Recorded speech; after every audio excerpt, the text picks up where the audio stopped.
10, 9, 8, 7, 6, 5, 4, 3. Good luck, studio.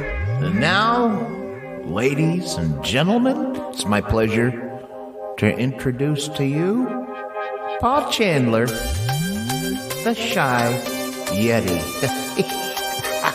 He's not that shy. Oh, it's the Shy Life Podcast. All I wanted was a pie, and then I hatched out of an egg. Okay, bring the mic over.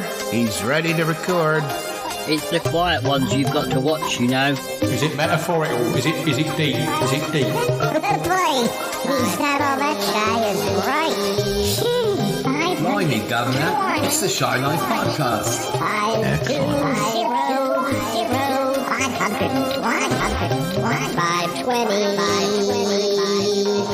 Hello, campers. How are you? Hello and welcome to yet another episode of the Shy Life Podcast with me, Paul the Shy Yeti. Yes, I'm doing all right, thank you. You hadn't even asked, I'm sorry. Anyway, I'm doing okay and I hope you are too. Now, what's this episode going to be about? Well, you may remember last year we did a little episode all about, we were sort of teaching you things. It was provisionally entitled the Round the Archives University because it involved members of the Round the Archives team. That's me. And two of them, they're back again. It's Andrew and Lisa. Hello. Hello, guys. Oh, we have to do our special speaking, don't we, Andrew? Oh, yes. Hello, Paul. Say hello, Lisa. Hello, Paul. Or, as they'd say in Venusian,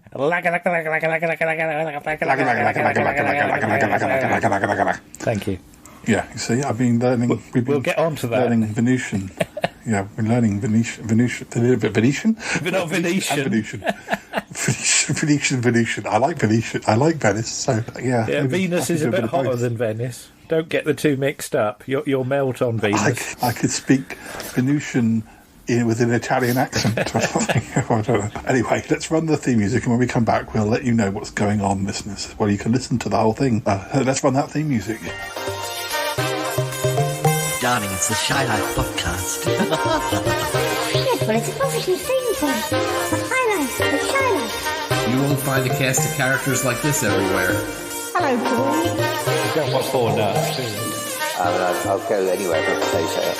Delicious. This particular episode of The Shy Life is a little more abstract than usual. Go Shy Yeti.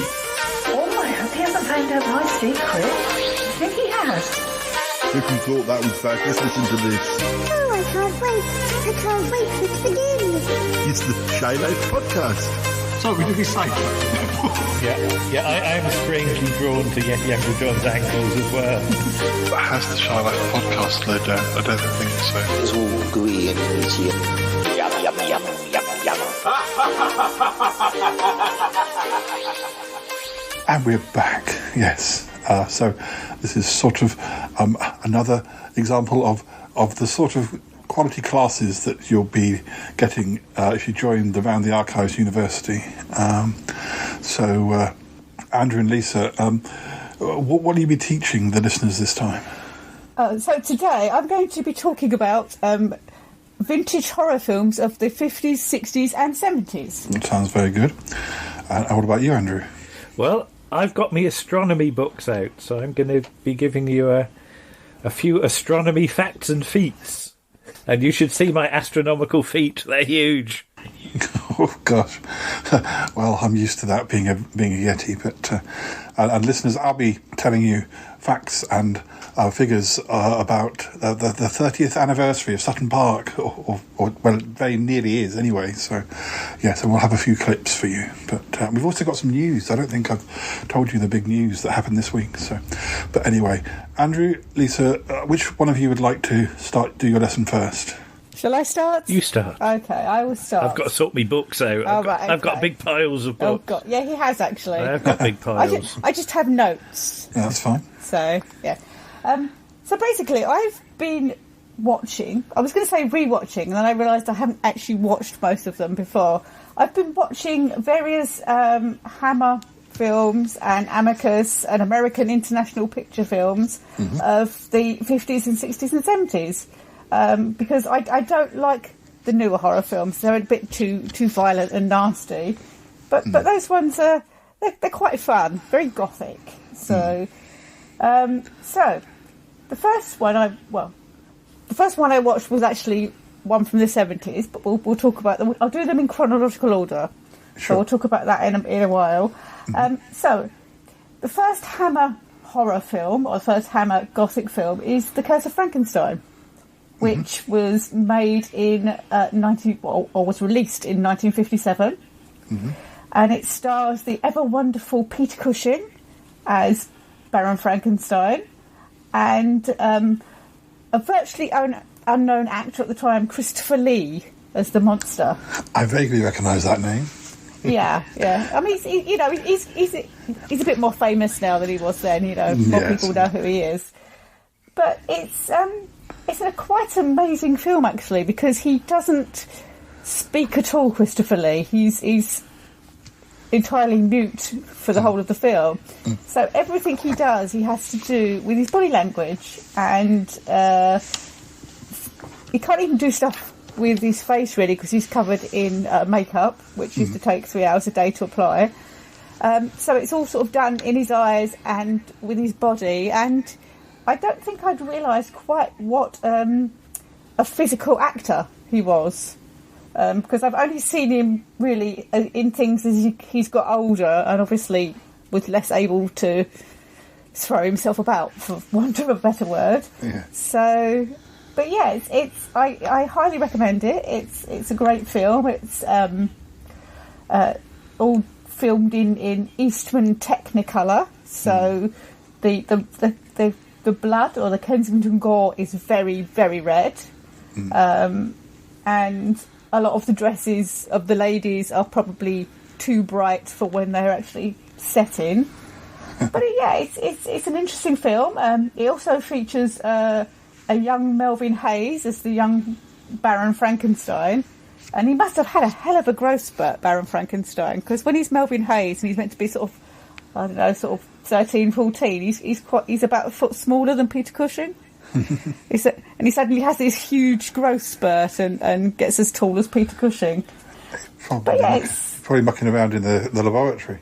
Yes, he might have stretched himself. You never know. Yes, so, but yeah, it's a really good, interesting, fun film. Directed by Terence Fisher and written by Jimmy Sangster, who we will be mentioning a few times this evening, because he has written the majority of the horror films, the Hammer horror films that I've watched. So they then decided, because they had a deal with Universal, so they could use the Universal characters that they had made films with in the 30s. So they then go on to do Dracula in 1958. And this time we get Christopher Lee as the eponymous Count Dracula. And I think he's the first actor to play Dracula as a sexy kind of character, because obviously Bela Lugosi's not at all sexy in that way. Oh, hang on, I would. I'd give him a second glance. It's the accent, I think. He's got quite a strong Hungarian accent. So, was Christopher Lee in a low cut dress and high heels? No, not that sort of sexy. No, he's rocking his cape at this point. So yeah, he's a really interesting, charismatic character, very charming, and quite sort of nice at the start, and then it all goes a bit wrong later on. But again, you get Peter Cushing for the first time playing Van Helsing, and this is a part he will play in many different variations. So Peter Cushing is basically the whole of the Van Helsing male line, really. How does Christopher Lee compare to Barnabas Collins, obviously the most sexy vampire ever? Yes, Barnabas Collins is very sexy. Yeah. Barnabas just wins, obviously. But Christopher Lee's pretty close, I think.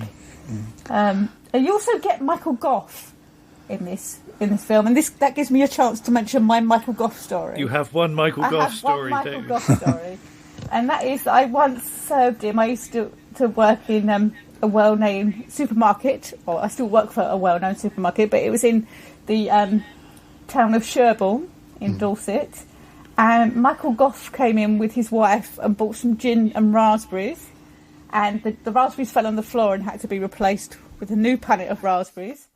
And then when he got to the chip and pin machine to pay, he couldn't remember what his pin number was. And his wife had to shout it across to him. Michael, your pin numbers.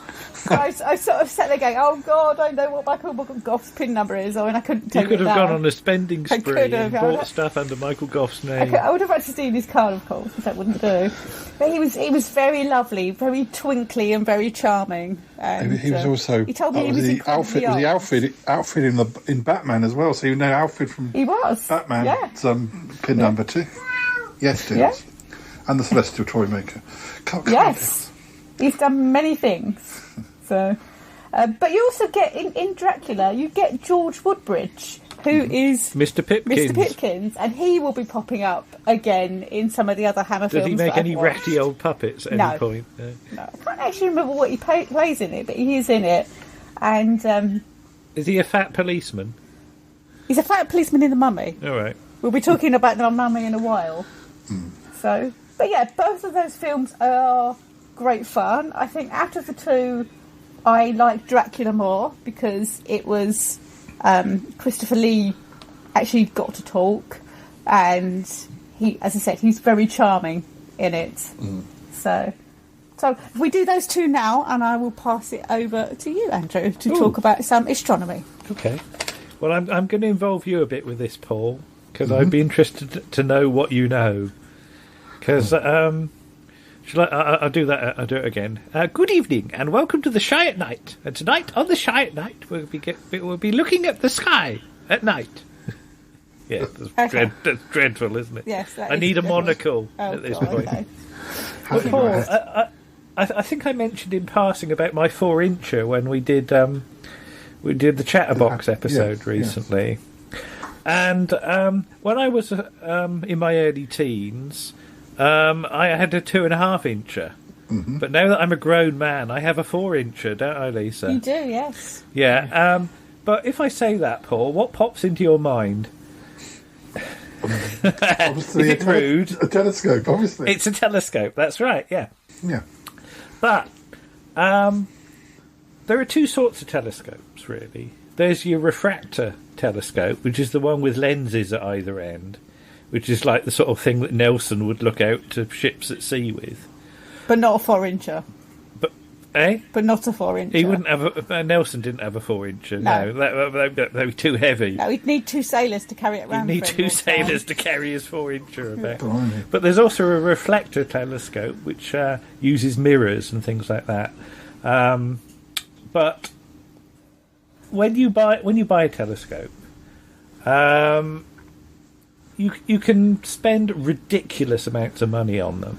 But the one I got was just over 200 quid. It was, I guess. Yes. But you could easily add a couple of zeros to the end of that if you were really daft. But we live in town, don't we? Now we get light pollution. We do. So the bigger your telescope, basically, the more you can see. So when I was small, I lived in the country. So a 2.5-incher was quite adequate for my purposes. But now that we've got light pollution in the town, an extra inch or so really does make the difference. But I'm saying this about the dimensions of it. And when I say a 4-inch telescope, it means it's 4 inches wide, not it's 4 inches long. So I'm talking about girth here. Its length is something like 660 millimetres, isn't it? You've never measured it, have you, Lisa? I've never measured it, no. Yeah. No. So it's like 100 millimetres wide and 600 millimetres long. But you can get longer ones. And the longer your telescope, basically, the more it magnifies. Because I've got a couple of... You have to be careful which end you peer down, surely. Well, you've got to look at the right end, absolutely. Otherwise, things look a long way away.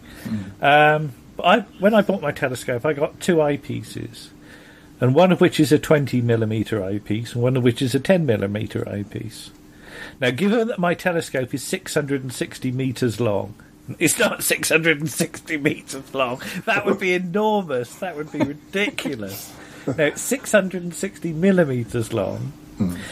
And if I use a 10 millimetre eyepiece, it's very simple to work out how much it will magnify. Because you take the first figure, 660, and you divide it by the second figure, 10, which gives you 66, which is the magnification. And that's a very nice, easy little calculation. A 20 millimetre eyepiece will give you 660 divided by 20, which gives you 33. So there you go. That's how you work out your magnification of your telescope. Now, Paul, have you ever actually handled a telescope in real life? I think I have had one in my hands before now and played with it a bit, but not for a long time. Yeah, but if I let you loose with my telescope, would you know what you were looking at in the sky? You know, would you know? Would you be able to recognise any constellations? No, I've never been very good at that. Or even when when you're sort of out in the garden in the summer when it's and it's all very clear, and people are kind of going, "Oh, I can see the plough or whatever," and I can't see it. It's a bit like those magic eye things, but real. Yeah. Well, that's the thing. It's one of those things that if you just look at the sky, none of the constellations look pretty much like what they're supposed to be. Because you say about the plough, which is otherwise known as the Big Dipper, or it's actually part of Ursa Major, which is the Great Bear. Basically, the plough is the tail and the arse of the Great Bear, because the story is that the Great Bear was caught by its tail and thrown up into the sky, which is why it's got a longer tail than a bear normally would have. But a lot of the famous constellations date back to the days of Claudius Ptolemy, who was a Greco-Roman astronomer born about 100 AD. So you say you said Greco, not Gecko. He wasn't a gecko. No, he wasn't a gecko. No, he was a bit Grecian. Just to be sure. Yeah, to be sure. But he lived all his time in Alexandria, Egypt, until his death in 168 AD, and then he stopped living in Alexandria, Egypt, because he was dead. But he was his work basically is the oldest surviving list of constellations. People had obviously sort of made up sort of constellations before that, but his is the earliest book that survives. And so most of the famous ones you've heard of are down to him. He came up with 48 constellations. Only 47 of them survive now, and there's a story behind that. Because he did come up with one, Argo Navis, the ship, and that was a really big one, and people thought it was a bit unwieldy as constellations go. It just took up too much space, so it was decided to sort of cut up the ship into 3 bits. So instead of Argo Navis the ship, you've now got Carina, Vela, and Puppis. So Carina is the keel of the ship, Vela is the sails of the ship, and Puppis is the poop. As you know, every ship has a poop deck. Yeah. And so that's, if you look up in the sky, you can see a poop, basically. Yes, there you go. But when you come to stars, have you ever noticed that stars are different colours? Not too much, no. But maybe that's more obvious through the telescope. Yeah, well, it's the sort of thing that the telescope's rather good at showing. Because obviously our nearest star is the Sun, but our Sun is classified as a yellow dwarf. You've heard of Red Dwarf, the TV series, but ours is sort of a middling star. It's yellow, but yellow stars come in dwarfs and giants, because Capella is a giant star. But yellow stars are about 5,000 to 6,000 degrees on their surface. So if you stood on them, you'd need, you'd need some ice cubes or something to keep yourself warm. Yeah. But cool stars are red ones. They're about 2,600 degrees C. And as you get hotter, you get red stars, you get orange-red, you get orange, you get yellow, you get white, and then you get blue-white stars. And really, really hot stars can be anything up to 80,000 degrees centigrade. So yeah, you really don't need to keep your coat on if you're visiting one of those. Sorry, I have a question. Yes. So, you know how, like, in the Doctor Who title sequence, particularly in the Peter Davison title sequence, and you see lots of stars moving around, and they form letters. They form the letter. Does that happen in nature? That up there, the stars are forming. Theoretically, and that's actually an interesting question. There must be a point in the universe, because the universe is infinite, where if you stood, you could actually see the stars form the Doctor Who logo, or at least in outline, in dots. Yeah. Because I say about constellations, and people say, well, the Ursa Major looks like a plough or a plough or whatever. If you were to move through space and head towards those stars, they would move at different rates, because the stars in the constellation are not necessarily joined up or close to each other. It's just a line of sight thing. So as you move through space, stars would change their position depending on how far you moved. And statistically, there must be a point at which some stars would form the outline of a word if you stood in the right place. I have no idea where that would be in the universe. But yes, it's not as silly a question as you might think. Paul, can I help? Can you help me with a little experiment? Yes, sure. Have you got any pictures on your wall at the moment? Or anything you can point at? Just point at a thing on the wall. Okay. Okay. Tell me what you're pointing at. It's a calendar of David Bowie calendar. Right. So shut one eye and point at David Bowie. Yeah. Right? Keep your finger still and change to the other eye. Are you now pointing at something else? I'm pointing at a blank space of wall next to the David Bowie calendar. That's right, because you have two eyes and they're a slight distance apart, right? Yeah. And you can use that method to measure how close stars are.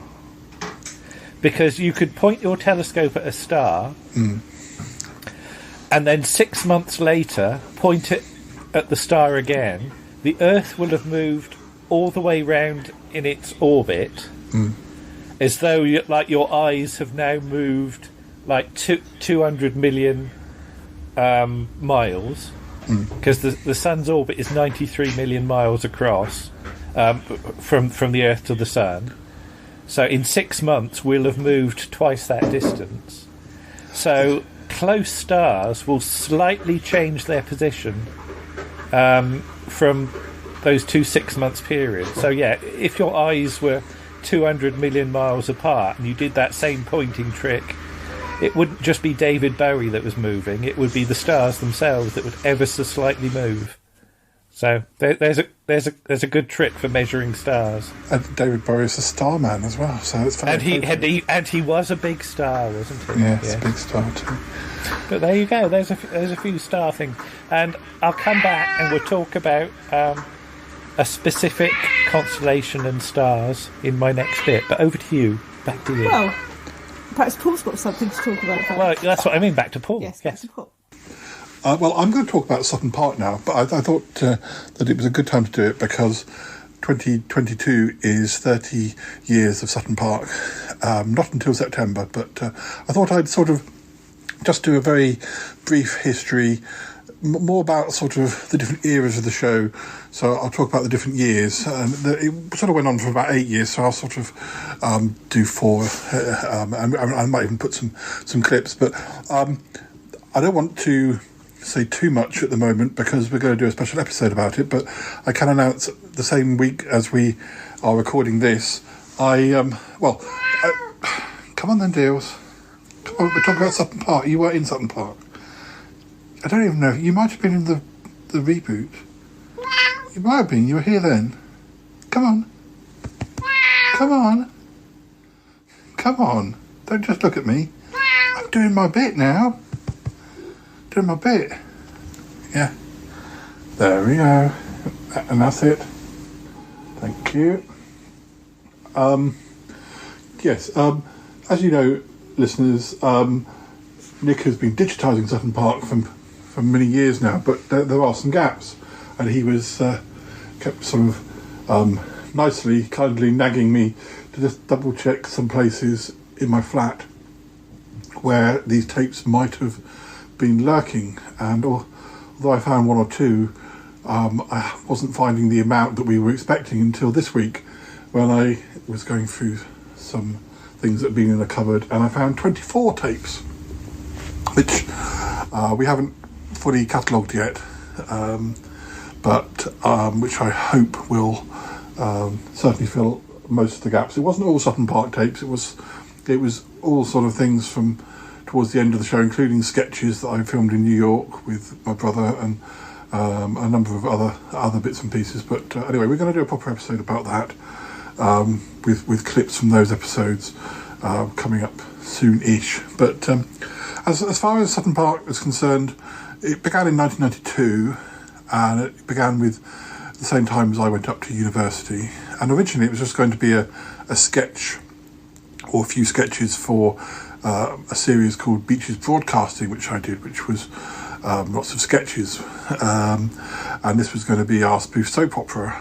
And the original story was going up to, for the first 6 months of university, my first and second term, September 1992 to Easter 1993, I was actually living very close to the actual Sutton Park, which for those of you who don't know, does actually exist.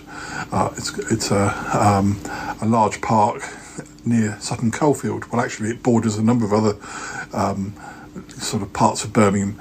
And the original story, I hadn't really thought that I didn't know I was going to be doing 3,000 something episodes. So the early plots are a little bit sort of definitely a lot more spoofy, and basically that I was supposed to be exploring this place called Sutton Park, which there were lots of rumours of nastiness going on. But I was also spending quite a lot of time with my friend David, who lived down the road, and but it soon became obvious that he didn't want to be he didn't like being in front of the camera. Although we'd done things for him, we'd been in things that he had made, he wasn't that keen on being in front of the camera. So it quickly turned out that, of course, that David had been kidnapped, spirited away by the evils of Sutton Park, which many of the evils of Sutton Park look very much like things that you might find in a Halloween store or a joke shop. But there we go. So yes, things like evil witches and jelly monsters all played a part in the early episodes, and not every episode, of course, was set in Birmingham. I would come and go. I'd go and visit my parents. I'd go and visit London and see friends there, and ask for their assistance to help with the problems that I was finding in Sutton Park. And sometimes it didn't go too well. But by the Easter of 1993, I had to move accommodation. And I moved to a different part of Birmingham where my friend Kerry, who was on my course, lived. And that's when he became involved in the show. And our friend Phil was also involved. Unfortunately, he'd been nobbled by by a dinosaur in Sutton Park, and had come back as a zombie. But we had to sort of integrate him back into society. And And actually, another thing I should say about 1993 is that my video camera was broken for 4 months. So I just started doing this series and was quite enjoying doing it, and then I didn't have a video camera for 4 months. So the show could have been axed like very early on in the day, but I also had further problems later in the year when the charger on I got my video camera back with the charger played up, and so I could only film inside when I was attached to the mains, but that became a plot line as well. But of course, in summer holidays, in the summer of 1993, I did a long hike with my friend Andrew. I went to Jersey in the Channel Islands with my parents, and all sorts of stories came from that. And then I returned to university. Little did I know that my friend Kerry, who I was still lodging with, although in a different house, was under the influence of Sutton Park, which often happened. Then this continued into 1994, and for the first 3 or 4 months I was still based in Birmingham, but then but by then we were sort of battling things like Azrael, who was an evil plastic spider, but obviously that was just his representation. He was almighty.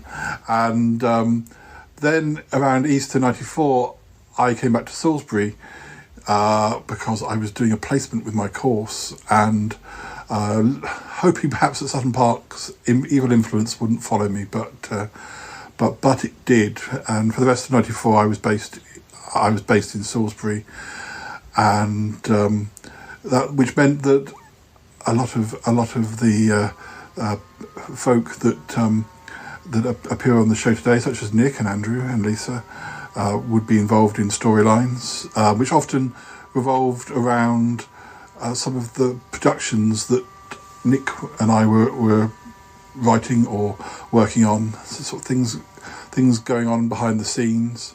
I would still keep contact with Kerry, or he would come to visit me, or I would go and meet.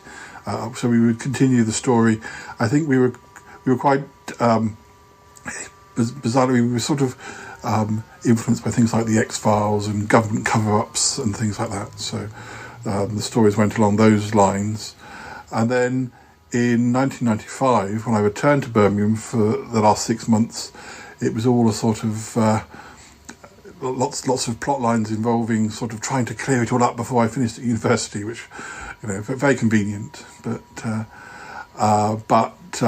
obviously it wasn't quite as easy as that, and it even resulted in poor old Kerry, being obliterated.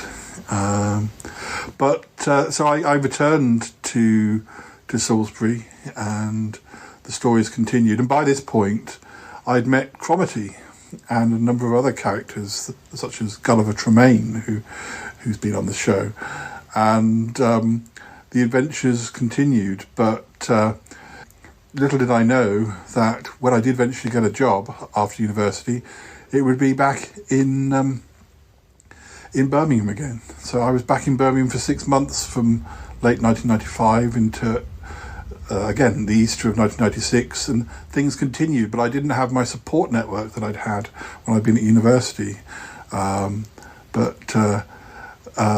So eventually,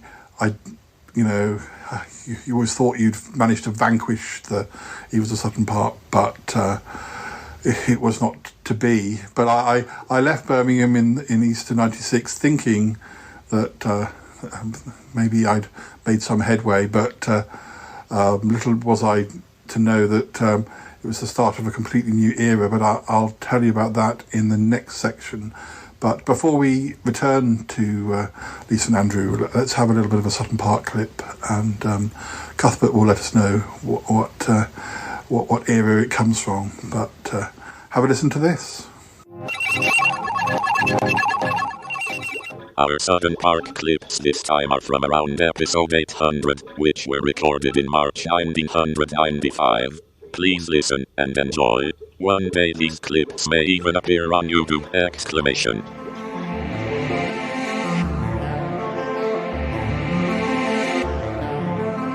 Hi.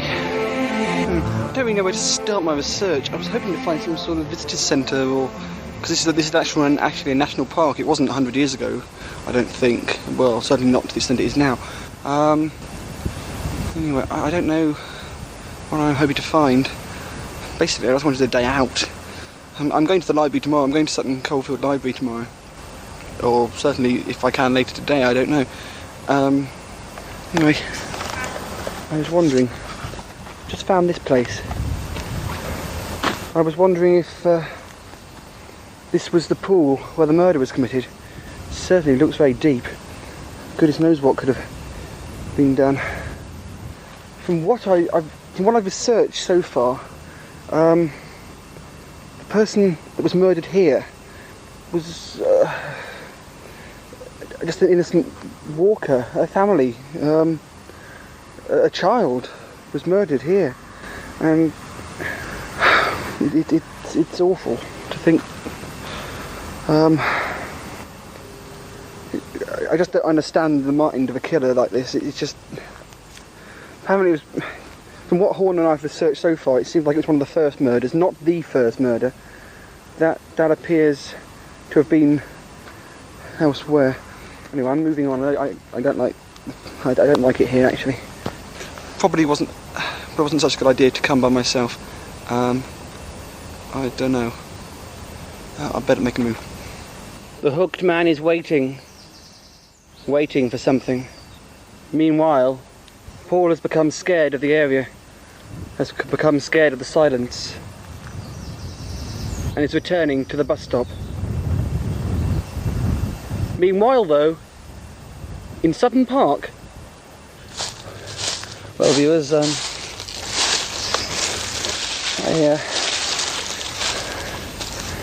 have a feeling that we're quite close to the tree, well, to Phil. I have my device with me, and I should be able to hear what Phil's saying once I find the tree.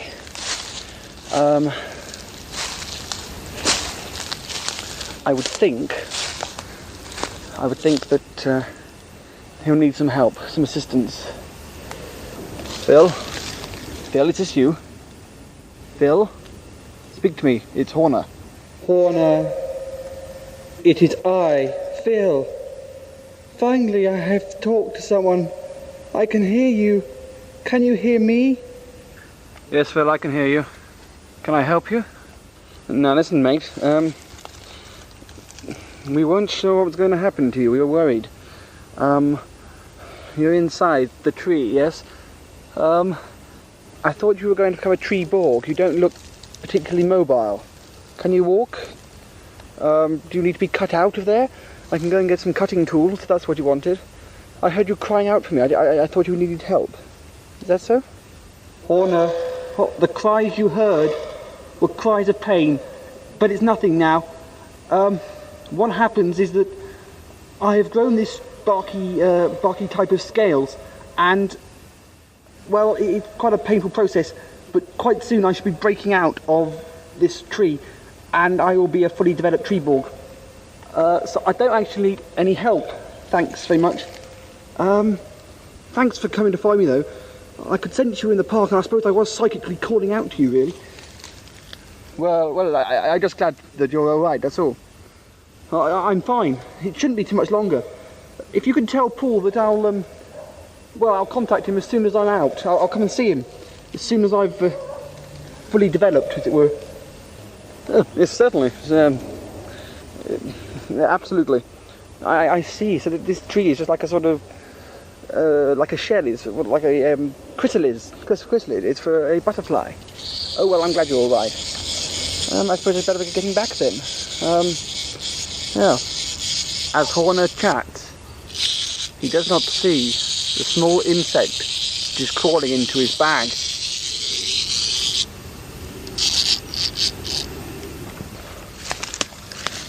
Yeah, I see what you mean, Phil. I can see where the bark's cracking. I think you'll be out of there pretty soon.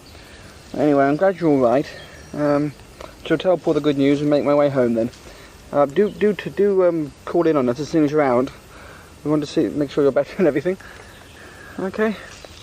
See you then, Phil. Thank you, Horner. Thank you, Horner. Thank you, Horner. Thank you. It should not be long now. Should not be long now. Should not be long. I am changing. I am changing. I am changing. Soon I shall be free. Soon I shall be free. Soon I shall be free. Soon I shall be free. Soon I shall be free. Good. Oh, for goodness sake, thing. Akadeki. Right. And so Phil stands alone in the park. Not in any danger, as Horner feared, but actually on the road to recovery. Soon he will emerge as a Treeborg, an indestructible fighting machine, just as long as no one sets fire to him. Very clever, this Treeborg business. All Phil's natural working parts replaced with wood.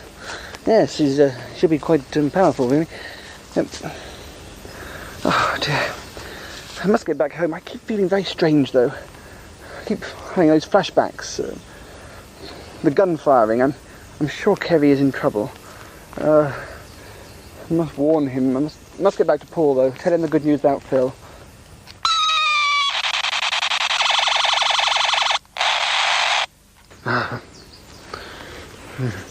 Damn those flashbacks.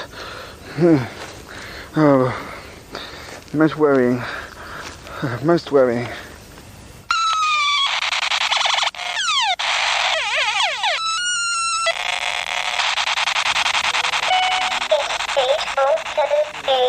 Hiya, Clive. How you doing? It's 8:07 a.m. Yeah, it's good news about Phil, isn't it? It's 8:07 a.m. Yeah. Well, yes, it's a very good news about Phil, I must say. I'm very pleased I'm just very pleased that he's not in pain. When I heard him screaming there in the park, I did worry, but of course that was just part of the transformation process. Anyway, how did your research go? My research, well, it was okay, it was alright. There were a lot of records about Sutton Park in the library. Didn't have time to look through half of them, but yeah, there was definitely, I think I learned a bit more about the Hookman, and there was some drowning in the park. I haven't quite got the full story. I'm going to have to go back if I can. Father, I think the time is now. Very soon. We should use the bomb. Very soon.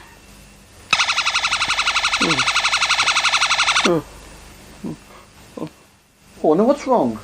Nothing. I just, well, it was nothing. What, do you want some of your pills? What pills? Oh,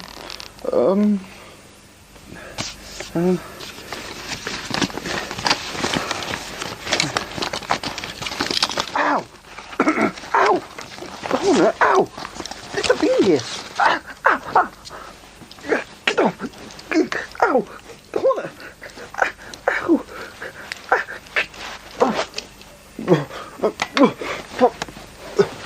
Wait a sec. Get up. Paul! Paul, are you alright? Paul? Oh my god. Oh my god. He's been bitten. Where's that creature? Down. Don't worry, Paul. I'll kill it. It's 9:18 a.m.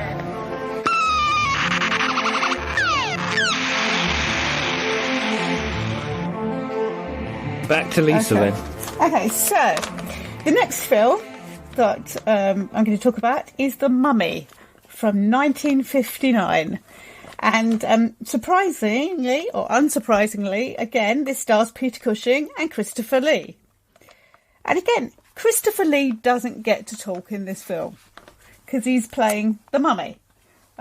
So he's sort of wrapped in bandage. Oh, no, he does actually get to talk a bit. He gets to talk a bit in the flashback. Not when he's the mummy, but before he gets to be the mummy, he's a priest and he does a little bit of chatting then. So, so he does actually get to speak a bit. But Peter Cushing is a young archaeologist. Though he's only young for the fact that his father's Felix Elmer, who is quite old. But yeah, they find a tomb and they unearth the mummy in the tomb, and then things start to go wrong.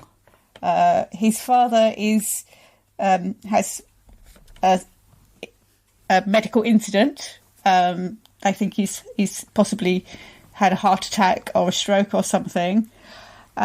So they close the tomb off. This is Peter Cushing and his uncle, who's played by Raymond Huntley, who will later go on to be in Upstairs, Downstairs. And they go back to England. His father is in a sort of institute of some kind.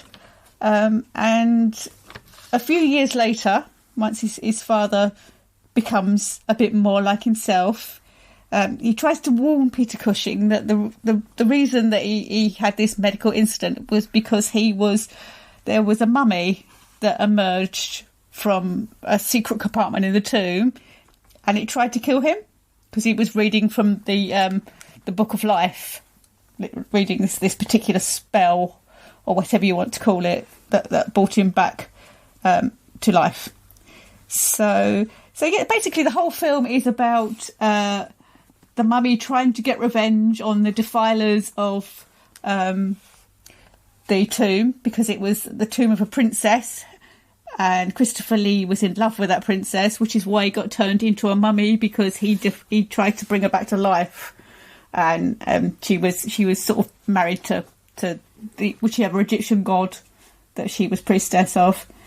So, and that film also features George Woodbridge again as a fat policeman, and is there a song?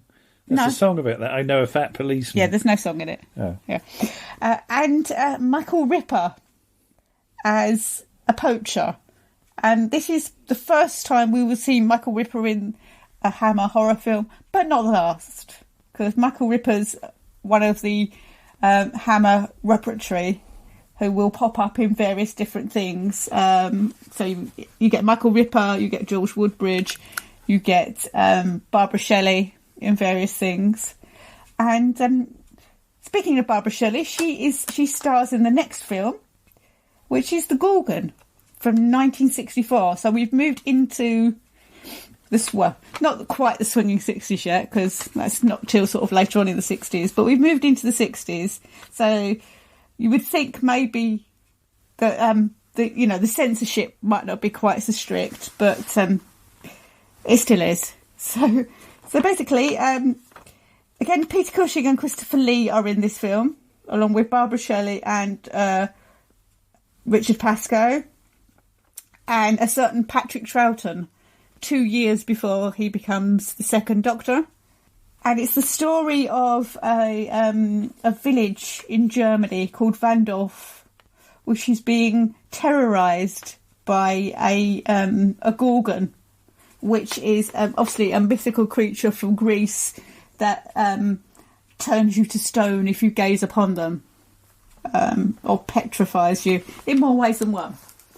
And this is Megara, who's actually not a gorgon in Greek myths, she's a fury. But apparently there was a figurehead of a ship that was a gorgon, and the ship was called the Megara. So that's where the writer of the film got it from. I think one of the misconceptions about gorgons is, I think some people call Medusas and think that but that's the name of a particular gorgon, isn't it? It is, yeah. It's Medusa, and there's two other gorgons as well. Yeah, they were all, if I remember correctly, I can't quite remember the myth properly, but it's something like they were all beautiful women, and they were punished by the gods, probably by Zeus, because he liked doing stuff like that, by making them into very ugly women that, as I say, turned people to stone if they were gazed upon. I met a gorgon once. She turned me into a stone during a birthday party of mine, but I got over it. It was fine. Oh, right, okay. Oh, that's good. I mean, it can be reversed. There's been various different things, but in this film, it's not reversible. But yeah, you've also got starring in this one Michael Goodliffe and Jack Watson and an ex-ballerina called Prudence Hyman, who actually plays the Gorgon, because Barbara Shelley turns into the Gorgon on every full moon, and she wanted to be made up as the Gorgon, and she even said, they could, because obviously the thing about the Gorgons are that they have snakes for hair, which is always problematic because it never quite works properly. But Barbara Shelley said, she'd be quite happy to do it, and they could put a headdress on her with little grass snakes in it. But they said no, because it would take too long to do the makeup switches from her part as Carla to the Gorgon. So they got somebody else in to do it. And she was an ex-ballerina because they wanted somebody that could move gracefully and sort of look like they were floating, I guess. So... And I wouldn't say that's not really it. I mean, it's the posters tease it as a horror, but it's more of a sort of tragedy, really, because it's these two characters that love each other, and one ends up getting her head chopped off, and the other one turns to stone. So it's a bit of a tragedy, really. And you've also got in this one that Peter Cushing and Christopher Lee kind of swap roles. So Peter Cushing's the sort of, I wouldn't say villain, but he's the anti-hero of the piece, in the fact that he's got secrets and he's a doctor and he's falsifying death certificates for people. And Christopher Lee is sort of the hero, and he comes in as this professor. But he's playing it a bit older than his actual age, so he's quite heavily made up, which I guess means that you don't sort of think, that's Dracula playing that part, because he looks quite different. But yeah, that's quite a good film, quite a fun film. Again, directed by Terence Fisher, who is a sort of Hammer Films stalwart by this point. And the last Hammer film that I've watched to date, well, I've actually watched that before these, but the last one that I'm going to talk about today is Dracula AD 1972, which is Hammer's attempt to bring the legend of Dracula into the then modern times. And the reason I thought I'd watch this one is because that's the year I was born, 1972, and I thought it might be quite fun to see what kind of world it was like. And to be honest, there's quite a lot of annoying people in it, because there's this whole group of friends who are friends with this character called Johnny Alucard, which is Dracula backwards. Nobody works this out. But yeah, basically, he brings Dracula back to life by sacrificing one of the groups, played by Caroline Munro, and he then goes on to try and get Van Helsing's the Van Helsing that he fought, because the film starts with Van Helsing and Dracula fighting on a coach, and Dracula gets staked by one of the spokes of the wheels, and then that particular Van Helsing dies. And then we cut to 1972, which is almost 100 years later, and it's his sort of great-grandson or his grandson. And his granddaughter, who's played by Stephanie Beacham, is Christopher Lee wants to turn her into a vampire, because that would be revenge on the Van Helsing family. But, we've got quite an interesting cast, because you've also got Christopher Neame as the aforementioned Johnny Alucard. And Michael Coles as a policeman, Marsha Hunt as one of the group, and a very young Michael Kitchen with lots of hair. But quite frankly, they're all very annoying, and they quite deserve to be turned into vampires, a lot of them. I've just remembered, Lisa, there's an episode of Crown Court. Yeah. The Death of Dracula. Yes, there is, yes. And the bloke in that is playing, was it Count Alucard or something? Yes. That's it, yeah. Yeah, which is, as you said, Dracula backwards. But I think that's a couple of years after this. Yeah. So, but yeah, I mean, obviously that's just because, you don't want to use. I mean, I think Dracula by this point was probably in the public domain. Yeah. But I would point out that the Crown Court episode, he's not a real vampire. No, he's not. So that would have been more interesting. It might have it's been, still it's still a good yes, story. It's a very fun story. It's one to seek out if you fancy a weird Crown Court, which there are a few. Yeah. So I do like yes. I do like Dracula stories set in the time they were made, even though now that's a long time ago. There's another one around the same time with Joanna Lumley. Does that come before this one or after that one? That comes after that one. That's the last film in which Christopher Lee plays Dracula. That's the Satanic Rites of Dracula. Yes. And again, that's Peter Cushing as the same Van Helsing character as in Dracula AD 72. Yeah. And Joanna Lumley's playing the part that Stephanie Beacham played. So she's his granddaughter. But William Franklin's in that one. So we've been watching a bit of William Franklin recently. So, but yeah, I've not watched that one yet. But I do have a poster of it actually. But yeah, that's on the pile to watch. I'm going to work my way through the Draculas in order of when they were released. It's funny. I was thinking. I mentioned Barnabas Collins, and obviously, in the same way as Doctor Who sort of dips into famous characters or do their own versions of, like Frankenstein's monster and Dark Shadows did the same thing, but they never actually did. Well, they certainly didn't do a Gorgon.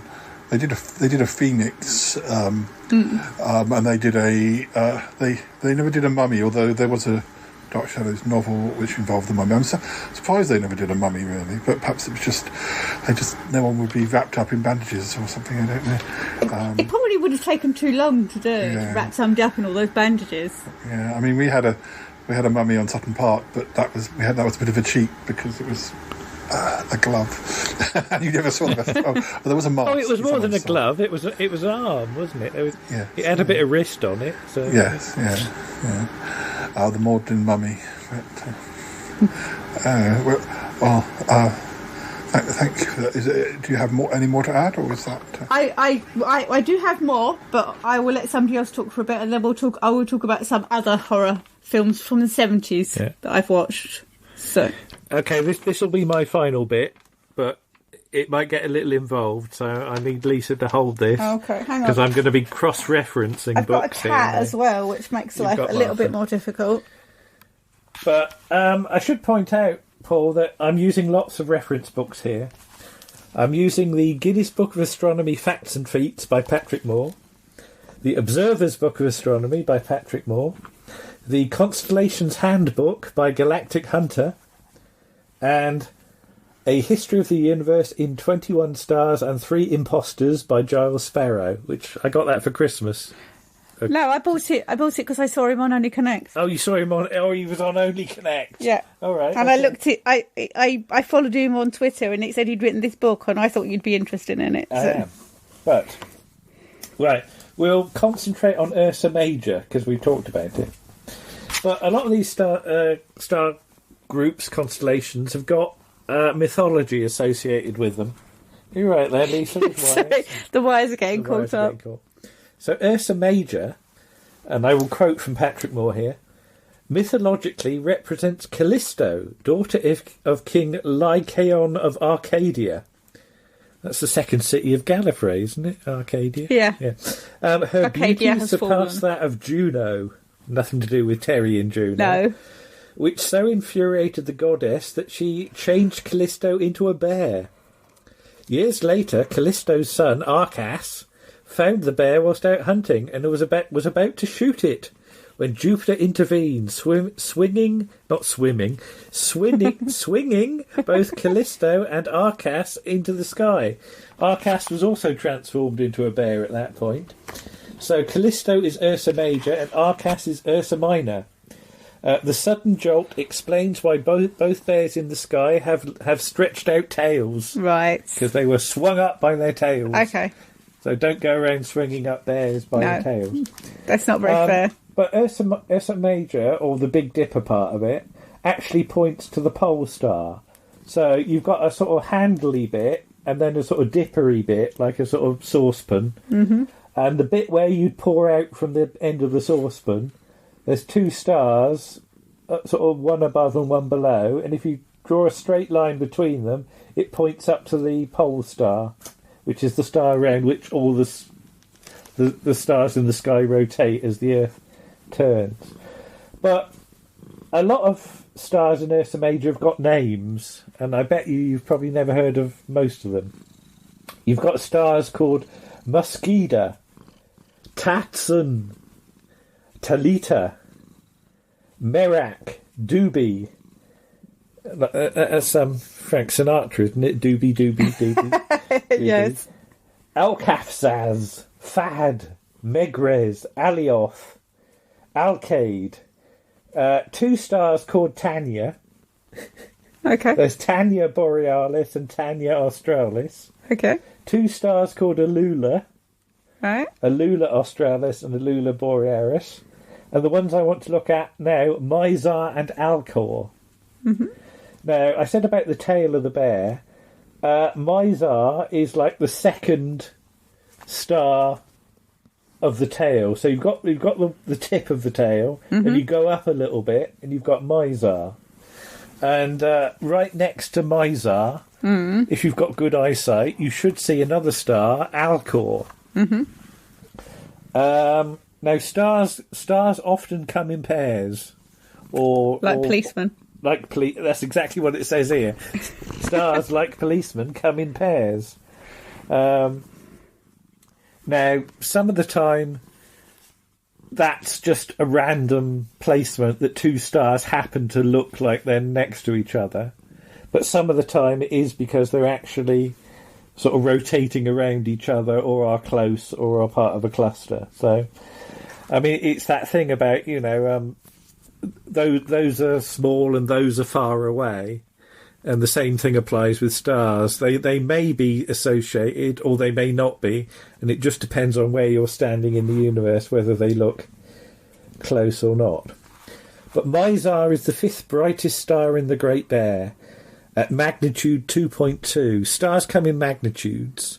So a bright star has magnitude 1, a fainter star is magnitude 2, all the way down, and probably the faintest star you can see is probably about magnitude 6, depending on your eyesight. Mm-hmm. If you've got a 4-incher like me, I can see all the way down to magnitude 10.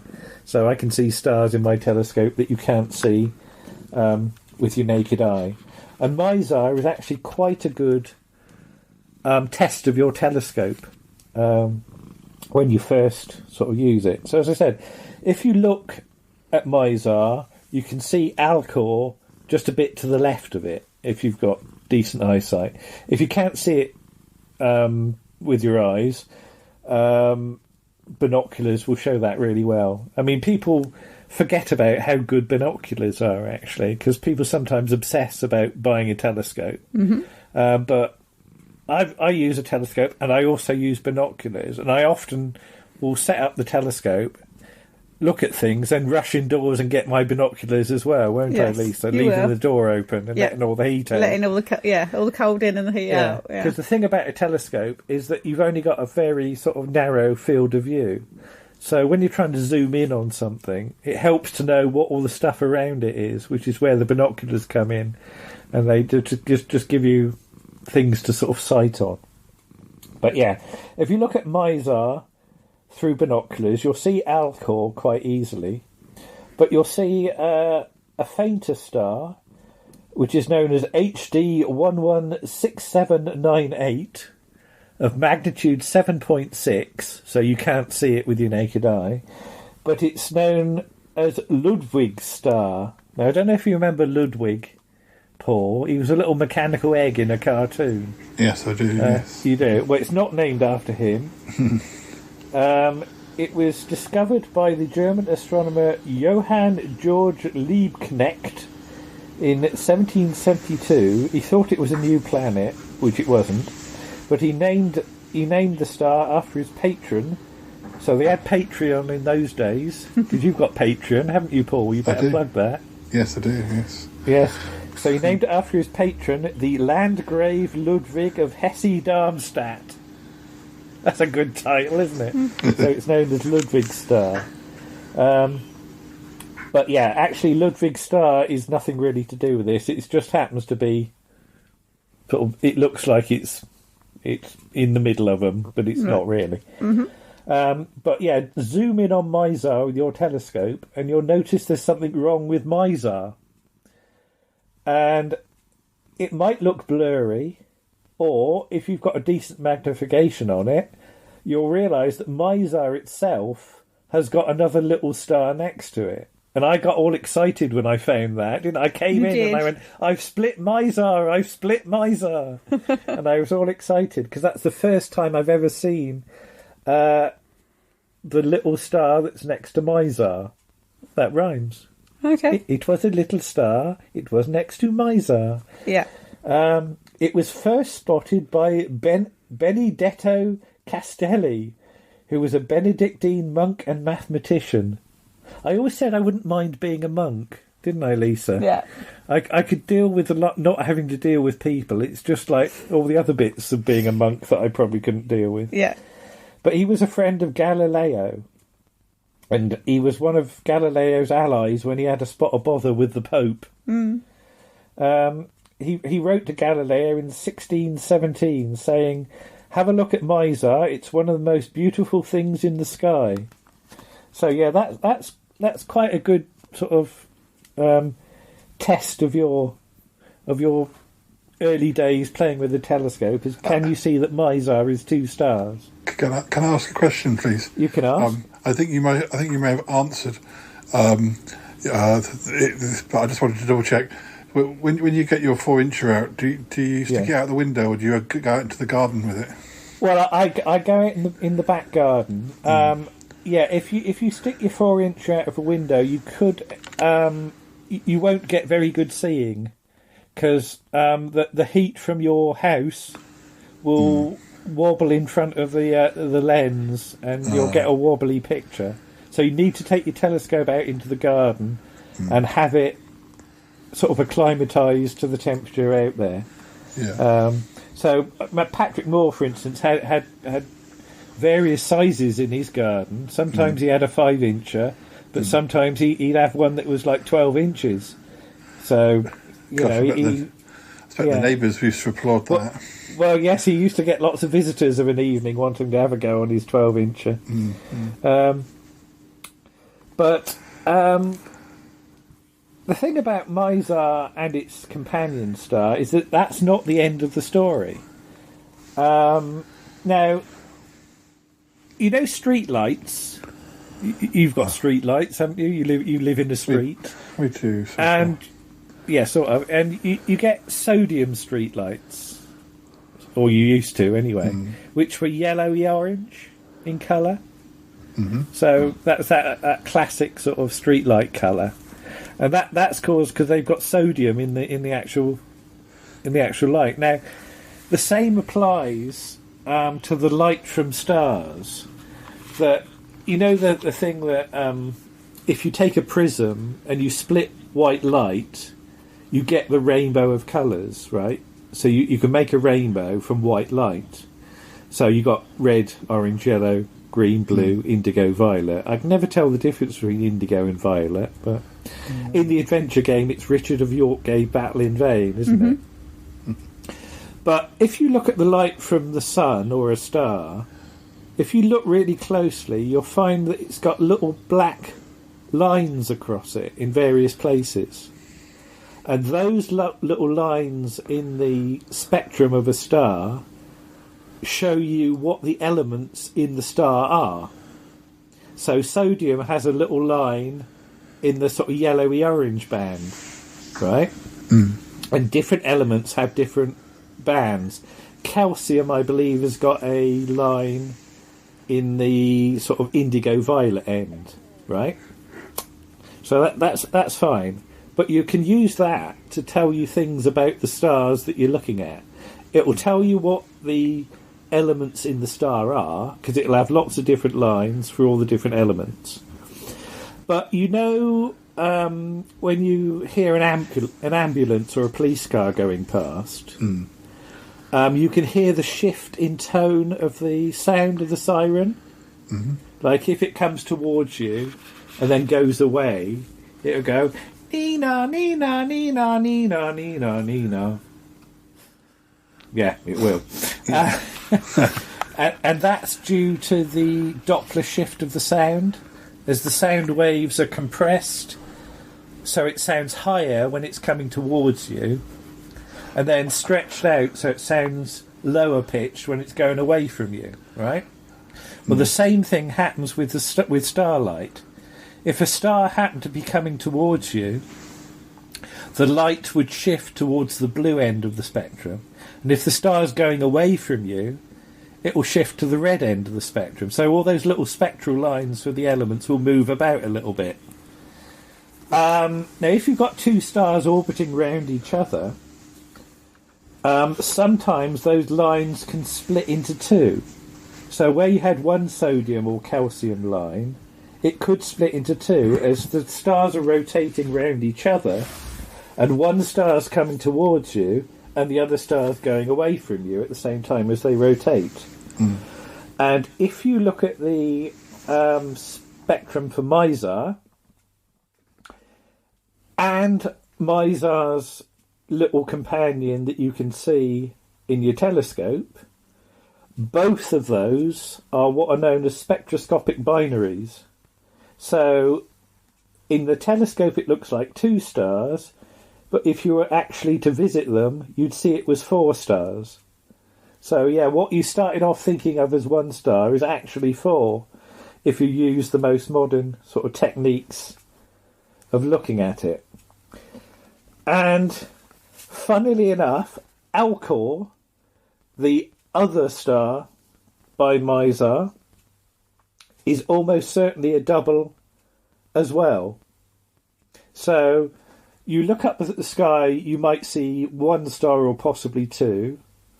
You use a telescope and you add another star to that. Then you use spectral bits and bobs, and you've actually ended up with a whole load of stars, all in roughly the same place. So yeah, the more techniques you use, the more things you start to see. So there you go. So that's Mizar. So well worth a look. Mizar and Alcor and Mizar B. And all the other ones you won't see, but they are there. And we know that. Okay? That'll do for me, I think. Okay. Thank you very much. So I got as far as 1996, and now the reason I stopped in the middle of the year was because I knew at this point that other than the occasional visit, I would not be returning to Sutton Park. And I moved to Surrey, which is where I live now. Now, there was a change. There was an event that occurred that meant that we discovered that Sutton Park had just been a tiny part of a planet of called Sutton Park, and when it exploded, all the debris from the planet of Sutton Park was spread across spread across Earth. So it wasn't just Sutton Park in Birmingham that we should be afraid of. It was pretty much any woodland, any large park area was probably part of the planet of Sutton Park. Very scientifically accurate, I'm sure. I'm sure Andrew will let us know about that. But as it happened, I moved to Surrey and I was living right across the road from a large area of woodland which would have been part of the planet. So although I was meeting new people such as Callum, I was still spending a lot of time with all of the Salisbury regulars, and we continued to things were going on behind the scenes of various different film productions we were making. But one of the key things that happened in early 1997 was that I was introduced to a gentleman called Basil, who, and I know that some of these clips have appeared on the show relatively recently. In the house that I was living in, one day I woke up and found that most of the people who lived in my house were no longer alive, and I at the time I couldn't remember what had gone on, and so a stranger to me, Basil, not only did he promise to prove that I was not guilty of any crime, but promised to help me. But as it turned out, Basil was a very difficult character to make sense of, in that you couldn't tell whose side he was on, and he could switch sides, and he was a very important character to have met because of you weren't quite sure where his loyalties were, and so eventually I left that particular part of Surrey and moved to Woking and lived in a different house. But even so, all of my problems were not over, and by now we had problems with the controller, who of course we've had problems with on the Shy Life podcast, but this was a different controller, but the same post. At the time we didn't really know that this, it was only been during the Shy Life podcast era we've realised that the controller is a position and different people take over it.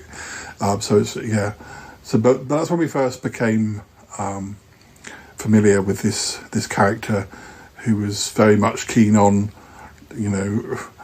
ratings and where we was it real life, was it a show, was it where did reality sit, and really the controller was a problem until the very end of the show, and obviously we had many plot lines, and I was still supported by Cromitty, and a lot of the plot lines that you hear about on the Shy Life podcast, including poor old Cromitty's association with vampires, dates back to that sort of period. Of course we were travelling. We filmed overseas. We filmed in Paris. We filmed in Lanzarote, and we filmed in New York. And towards the end of the show, in 2000, we visited New York, and we visited Las Vegas, and we were almost hoping to turn all the bad things that the controller had done to our advantage by trying to sell the rights of the story to Hollywood. But in the end, I think the filming sort of petered out, and we realised that the controller couldn't be overcome, and the best way of defeating him would be to sort of fade away into our own separate lives and not to be affected by him. And the story continues. We did return in the early 2010s to update the story, and of course the stories from Sutton Park, they are very much part of the Shy Life podcast. But that's pretty much all I want to say now. But that sort of shows. It's very difficult sometimes. Obviously, we put clips on the show out of order, or just because they've got particular people involved in them. And but what we've been talking about today has been more the chronology of the original Sutton Park. And I'm going to share with you another clip now, and then we'll return, because I think Lisa has just a few more things to say before we finish.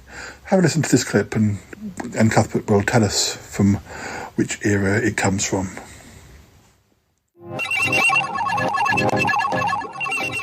Our second Sutton Park clip is from the same period as our first, around episode 800 from March 1995. Enjoy, and then we shall return to Lisa for the last of her film's discussions.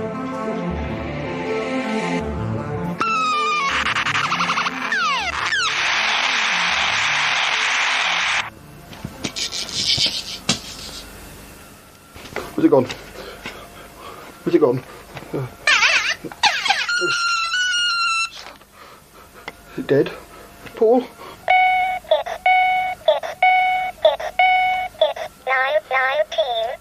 I think that's Clive. You go and see to Paul. Where's it gone? Oh, where's it gone? It's gone. Oh dear. Oh dear. No? Where's it gone? Gone. Gone. It's escaped. Oh, damn. Oh dear. Clive, how is he? How is Paul? What are you doing on his head? Oh, I see, you're sucking the poison out. Well, I hope that's what you're doing. It's 9:23 a.m. What am I doing? It's 9:23 a.m. Clive, you're... Oh, God. Clive? Clive? Oh. Clive! It's 9:23 a.m. Something bit me, didn't it? Feel a bite there. On my arm. Clive, what did you do to me? It's 9:23 a.m. You sucked the poison out. Oh, thank you. Where did that insect come? 9:23 a.m. Where did that creature come from? It's 9:23 a.m. I think that might be my fault, Paul. It might have come in my baggage when I came back from the park. Oh, right. It's Thank you, Clive. 9:24 a.m. Thank you. Oh, yes, I must apologise for that, Paul. It's quite possible that whilst I was seeing Phil, I could have caught in my bag. You feel better now? Obviously quite a poisonous bite. It gave you quite a bad reaction, but Clive seems to have done the job. Did a very good job. I feel much better.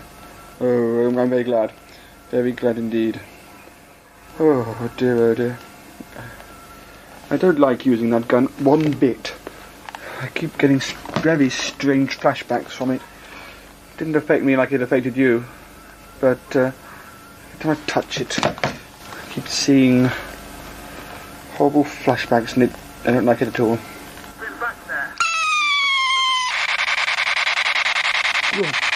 Oh, Horner? No. Another one of those flashbacks. Well, not exactly a flashback. I keep seeing something with Kerry, and look, don't worry. Look, we'll see Kerry later. It's early at the moment. It's only just 9 o'clock, 9:30. 9:30. Yes. All right. We'll go and see him later. Yes. Yes, we will go and see him later, Horner. If he's not in. You know what he's doing at the moment. He's trying to keep away from people. Yes. Yeah. But you're sure he's okay? Yes, of course he's all right. I noticed I have these flashbacks. This is that damn gun. Do you want to go down to the kitchen and get something to eat? Oh yes, that would be very nice. Yes. Can I raid your fridge?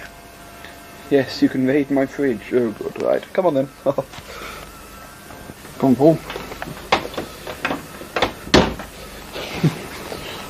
Where do you keep all this nice food then, Paul? Eh? In here.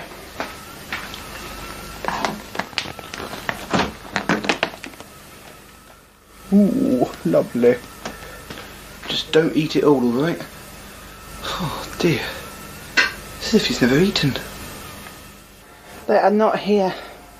They're downstairs. Father, it is time. We must do our plan now. It is the best time for us to do so. Yes, sir. Yes. And with this magic twiddle stick which I nicked off Katrina Hortensia, we can freeze time so that no one in this room will know what we are doing. Ding! There, it's worked. You noticed that, didn't you, viewers? How everything's changed and no one can see us. We can see no one. Pretty Polly, no one at all. Come along, Simon. Come along. Oh, yeah.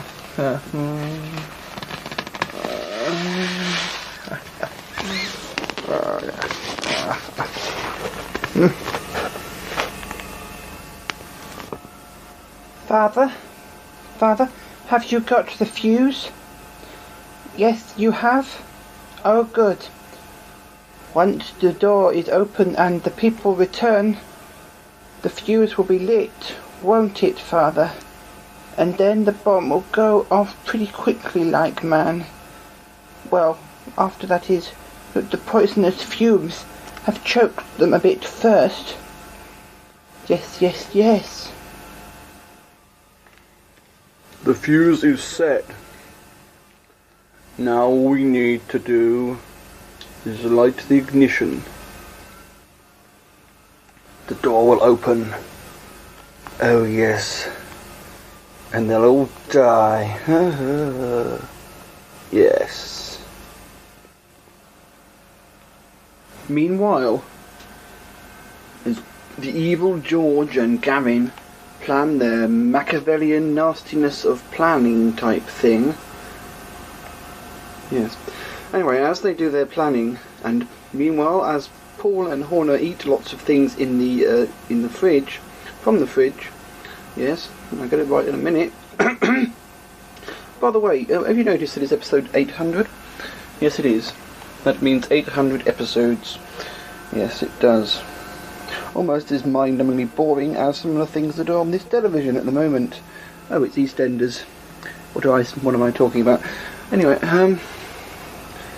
yes, I'll start again. Right, starting again. Meanwhile, as Gavin and George, the evil Gavin and George, as they prepare their nasty plan, and as Paul and Horner eat things from the fridge, meanwhile, in Sutton Park, some nasty things are happening. Well, actually, they're not too nasty, but they're different, and... oh God, just go and see them in there, I don't care. Yes. Oh God. Yeah. Yes. Things are happening in Sutton Park. That's right. Things. Man, where are you? I meet you. Come. How can I help you? I am your friend. Come, speak with me. Ah, it is good. I meet you. Now I help you. Where are they, Father? Where are they? I'm looking forward to them being blown to bits with and being cuffed by lots of poisonous gas. Where are they? Do not be so impatient, son. They will be here. It has not been long yet. Be patient. As soon as they come in and the gas starts pouring out, we must abandon, we must leave and watch from a vantage point. Have you got the gas masks? Oh yes, I think so. Well, I got to carry a bag. We can stick carry a bag on heads. Oh, great. Oh, that'll be nice, yes. Carrier bags. They're nice carrier bags from S&M, M&S. Oh. Yes. Hi viewers. Hi, I'm just going upstairs. Horner's going to check on Kerry, just to see if he's around. I'm just going to... No, won't be long, Paul.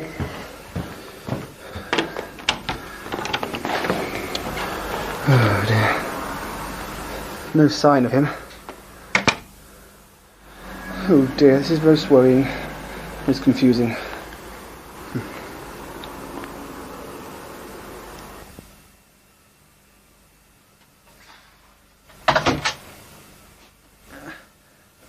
Simon? What are you doing? What's that stuck inside you? I don't know. I feel like some sort of pawn in some sort of silly game. Ignorant peasant. Now is the time. Now! Simon, what are you doing? What's happening? I don't understand what's going on. This is so strange.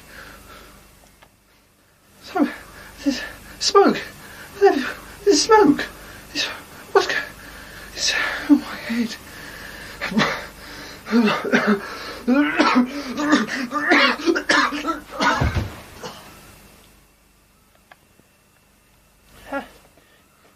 Father, you should be stronger. You should be stronger, Father. No, Gavin. The plan is working. This is the way it should have been.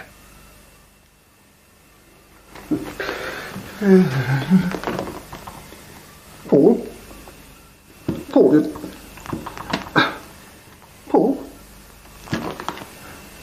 I can hear he's in there.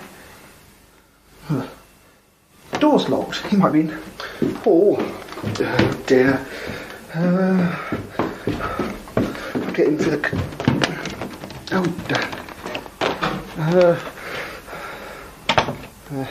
put it into the cupboard. Yeah, this one, yes. Oh, smoke!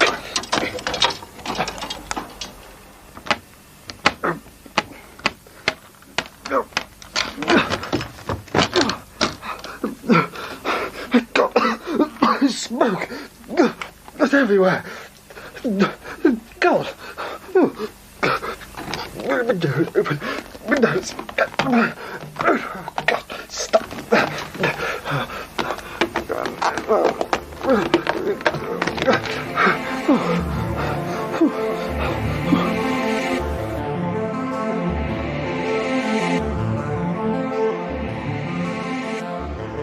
So, Lisa, before we go, I think you have a few more things to say just to finish us off before the end of the show. Yes, I do. No, actually, I just want to dive in here for 2 seconds, Paul. Mm-hmm. Who was the character Cleo in Sutton Park? Cleo was a sort of bird. Yeah. She was a bird who was sort of very matronly and was always looking. She sort of looked after us. Yeah. The reason I ask is that the name Cleo actually links me to the star Alcor, which I was talking about. I was saying about how Mizar was discovered as a multiple system using spectroscopic lines. Alcor, its companion, was discovered using a highly sensitive infrared camera called Cleo. It was looking at the longer wavelengths of radiation emitted by cool objects. And very close to Alcor, on 129 exposures, was a faint red dwarf companion star to Alcor. So that's how... So Cleo actually discovered the companion to Alcor. So I bet you didn't know that about her. No, I didn't know. She kept that under her wing. Yeah, there you go. Anyway, back to Lisa. Sorry about that. That's all right. No, thank you. Thank you. Right, so I just have about 4 more quick talk about the other horror films that I've watched. One of which is Amicus's production of The House That Dripped Blood, which was made in 1970 but released in 1971. And the reason I say it was made in 1970 is one of the stars in that is John Pertwee, who had just completed his first season as the Third Doctor, and he's playing a horror actor. And in the scene set in his dressing room, there are lots of photos of him, and they don't go in too closely on these photos, but apparently one of these photos is John Pertwee driving Bessie from his first series of Doctor Who. So I was never quite sure when, the timings, or whether it was made just before.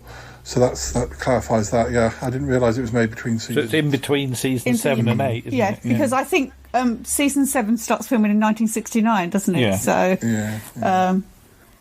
But yeah, so The House That Dripped Blood is an anthology or portmanteau film, which means it has a linking story, but it's 4 individual shorter films. And you've been in films like that. I have been in films like that. With Paul. With Paul, yes. Yeah, I have experience of that.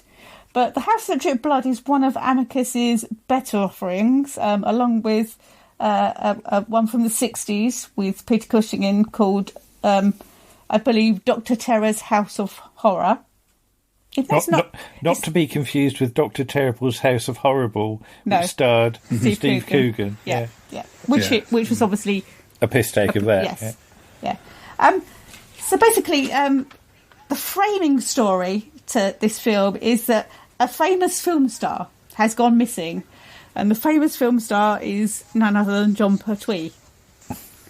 So a policeman is sent from Scotland Yard, and the policeman is played by John Bennett, and he's sent down to the country to the area where the film star was living to try and find out what's gone on. So he goes to the local police station and sees the local sergeant, played by John Malcolm, who is the nice German policeman in Enemy at the Door. and they basically tells him that he went to live in this house in the area, but this house has got a bit of a history, and lots of nasty things have happened to previous tenants of this house. So you basically get each of the 4 films is the story of one of the tenants. And we start with the first film, which stars Denham Elliott as an author, and this is called Method for Murder. And he and his wife, played by, I think it's the second Mrs. Van der Valk, Joanna Durham, hire this house or rent this house so that because he can't write in London, there's too many distractions. So they goes to live in this house, and he's doing really well, writing his book, and it's all going marvellously. And then he starts to see one of the characters on The Murderer, because he writes horror books, murder sort of stories, and he starts to see one of his characters come to life in front of his eyes, and he's this sort of strangler called. Is that Damien? Is he called Damien or something? Yeah. No, he's called Dominic. Oh, Dominic. Yeah, well, that's fine. That's fine now. Dominic with a K. So at the end, and he starts to keeps seeing him in the house and outside in the garden, and at one point, trying to strangle his wife. And he's previously seen a psychiatrist because he thinks that the stresses and strains are getting too much for him. But after he sees this character strangling his wife, and she's in the kitchen, and he goes to the kitchen, and his wife tells him it wasn't him, it was you. And she says that they should call the doctor, and he goes to see him. And while he's talking to the doctor, this character appears and strangles the doctor and kills him. And then you sort of cut away and you go back to the house, and you find out it's all been a plot by his wife and this other chap who's an actor who's playing the character to drive her husband mad so that they can have him sort of committed to an asylum and run off with his money.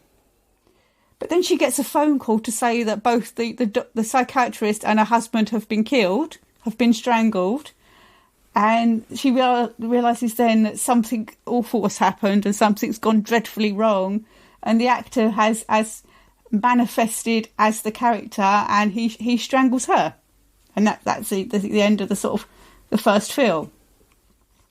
We then cut back to the sort of the John Bennett section, and basically it follows these 4 different characters. So you get Peter Cushing in the next one, who rents the house because he's just retired from a job in the city, and whilst he's exploring the nearby town, he finds a wax museum.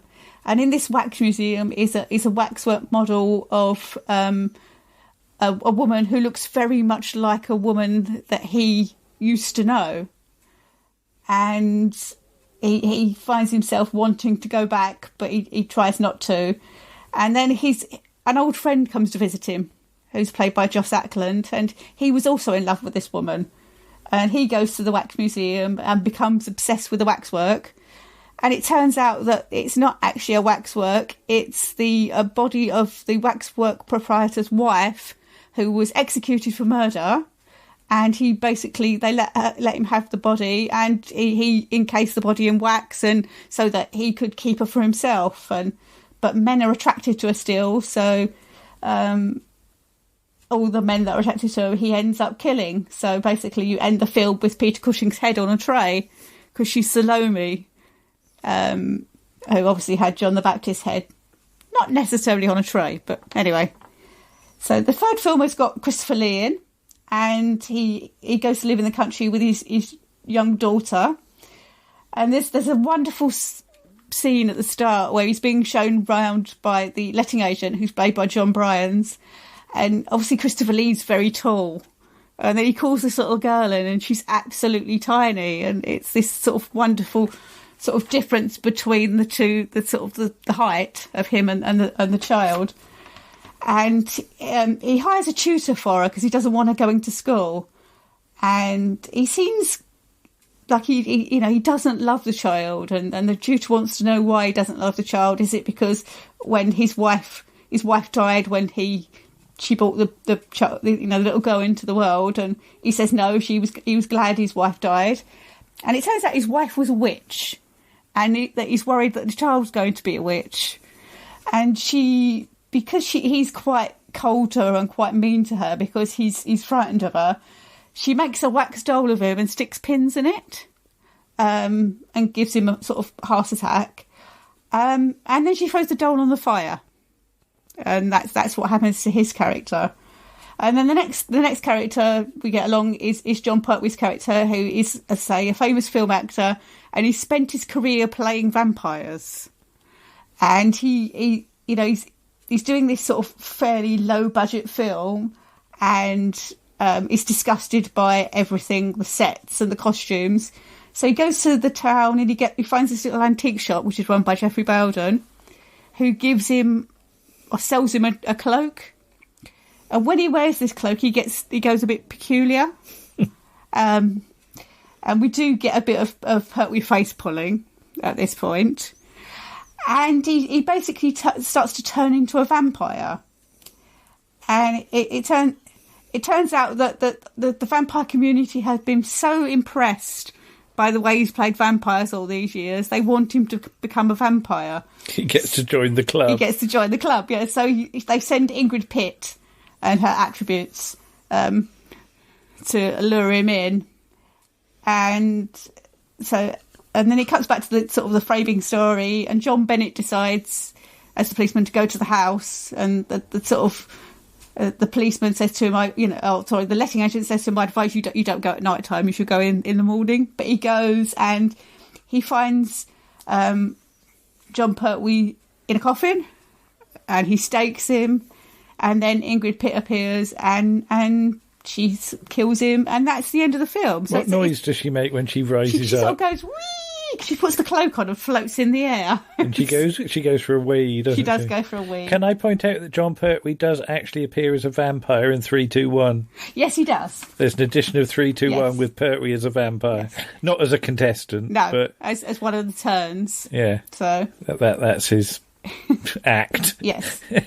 Yeah.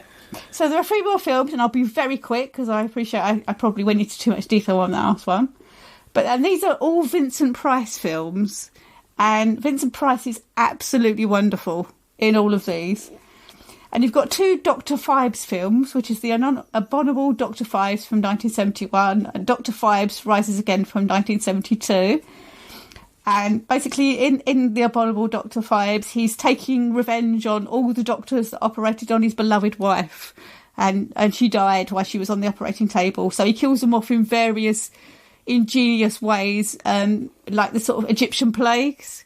So you get bats and rats, because they couldn't do gnats, because gnats are probably too small to film. And Terry Thomas gets drained of all his blood, and there's all these various ingenious ways of killing them.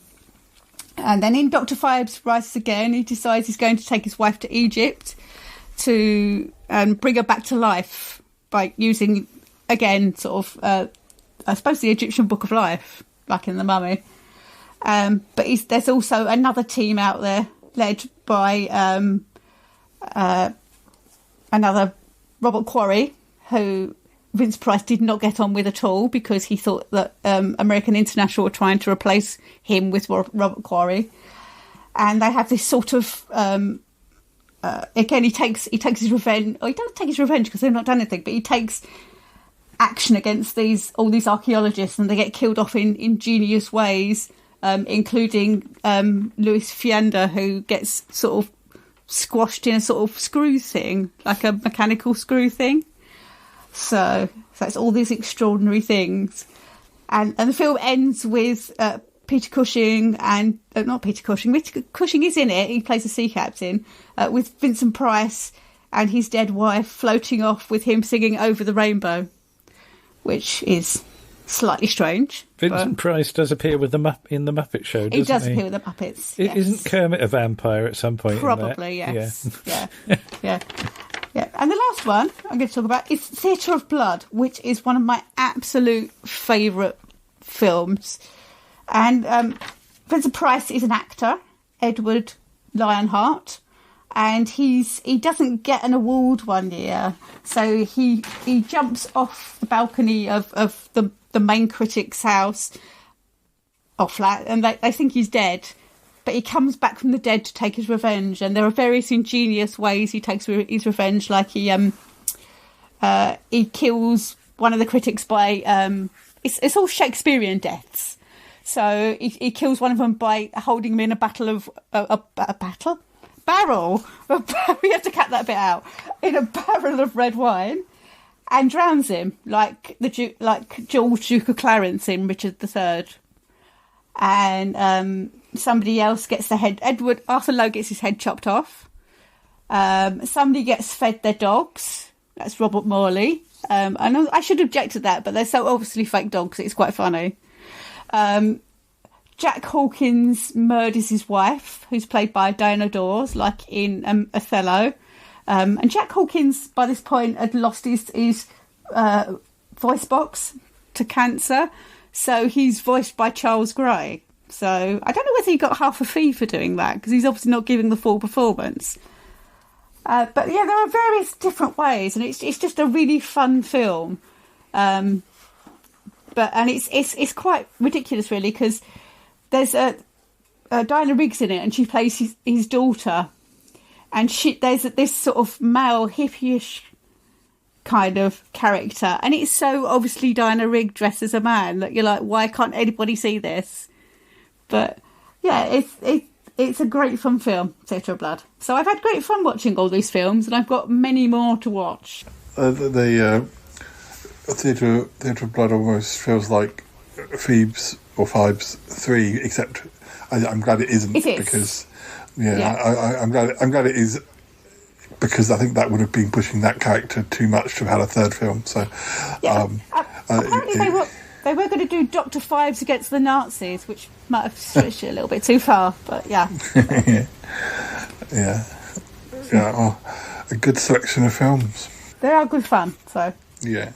So, listeners, I think we've run out of time now. So, thank you to Andrew and Lisa for their lessons today from Round the Archives University, and there will be more Round the Archives itself coming relatively soon, I think. But I hope so. I hope so. Fairly soon.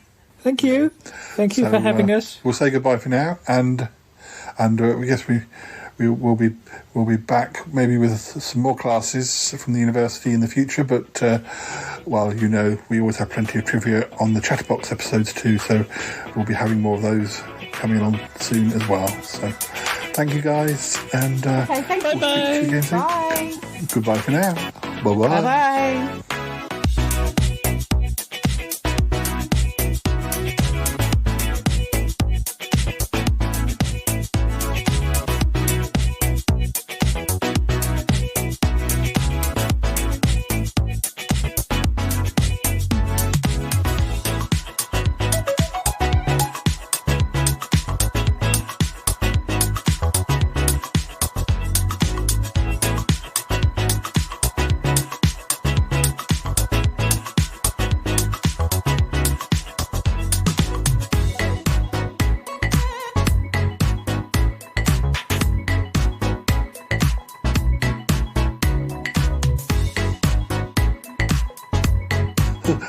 Hello guys, it's me, Cromitty. How are you? I was very interested in your subjects. I'm not sure which of the classes I want to enroll in. Obviously, the Sutton Park one, well, I lived that, so I don't feel like it's so important, but I'm not sure if I want to stare at the stars or stare at the stars on TV. It's difficult. Maybe I can do both. You could do both. We could do shorter classes, couldn't we? Oh, well, I'm up for anything short or long. I don't mind. Well, I am very intrigued by your 4 inches, so I think I should definitely enroll in both of the classes. But, well, I've been promising Warren a go on it, and he hasn't had a chance to play with it yet, has he? No, because every time he comes over, it's cloudy. Every time he comes over, so yeah, everyone's welcome to have a go on it, but you have to come when, at the right time, don't you? Yeah. Yes. Unless Unless, of course, Cromarty, you can invent a weather machine that makes it clear any Make the clouds go away. Yeah. I might be able to do that, at least distract the weather, sort of the weather version of going, oh, look over there, and distracting the clouds and bad weather to sort of hurry across to look at something that isn't actually there. By the time they realise, you will have done your business. So, yes. It doesn't take me long to do my business. Yes. Oh dear. Oh, I hear the theme music, so I think we may have to go. So, oh dear. Yes.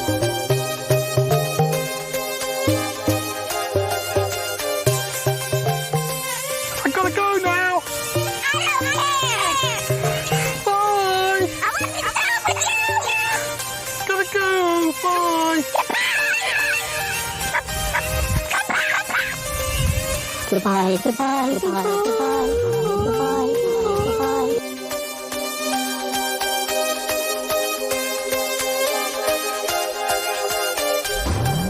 This show is part of the Pride 48 network. Find more shows over at pride48.com. Oh dear, what's going on now? Oh, it's the Shy Life Podcast. Let's go. I have a voice. I have a voice. You have a voice. You have a voice. We have a voice. We have a voice. Unique voices in podcasting. UnivazPods.net.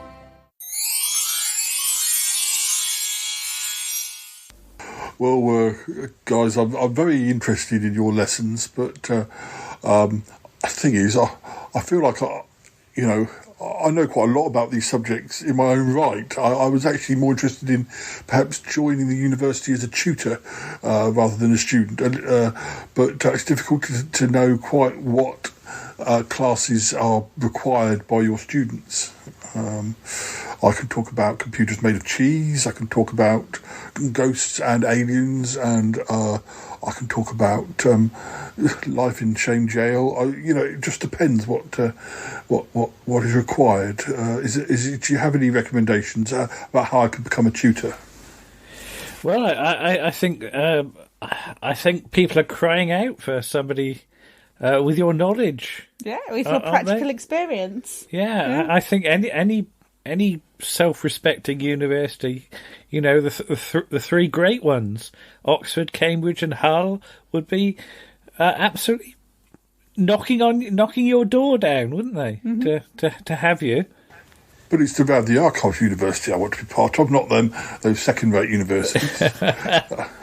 Well, we have only the highest standards, but I'm sure you surpass those in every field, don't you, Yeti Uncle John? I'm just keen to get my hands on your 4-incher. That's what it is. Oh, I'm sure you could coax some very goodness out of it. Yes.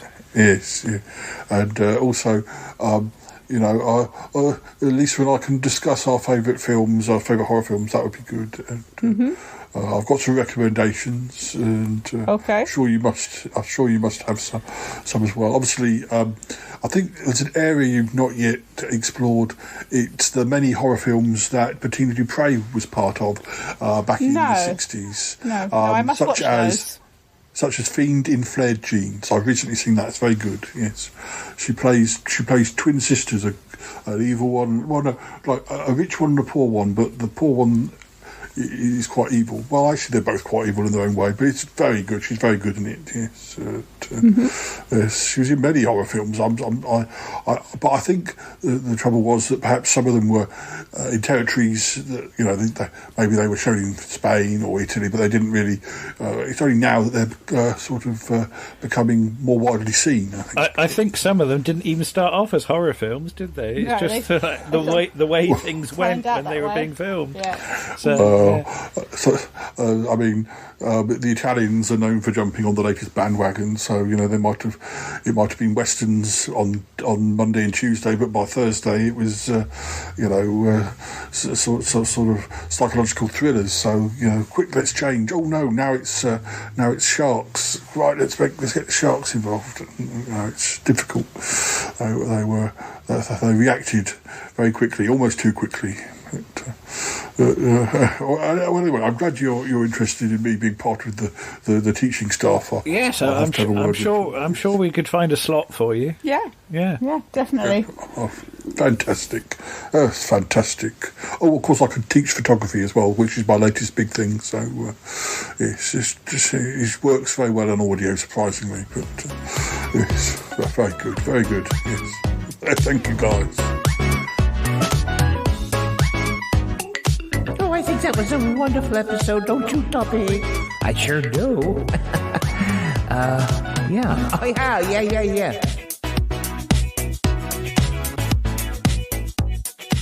Well, I think we are running out of town. We're running out of town. I'm running out of town showing off my 4-incher. Yeah. I've got Benny Hill and a load of ladies running after me. So, listeners, I think we've ran out of... Oh, gosh. Well, I'm just trying to make you feel better for the barrel thing. No, I can't stop laughing. Dear, stop it. Stop making me laugh. 520. 500. Ew. What's that smell? 520. 520. Dealy. 520. Hi, Dealy. 500. This is just the weirdest thing I've ever heard. 520.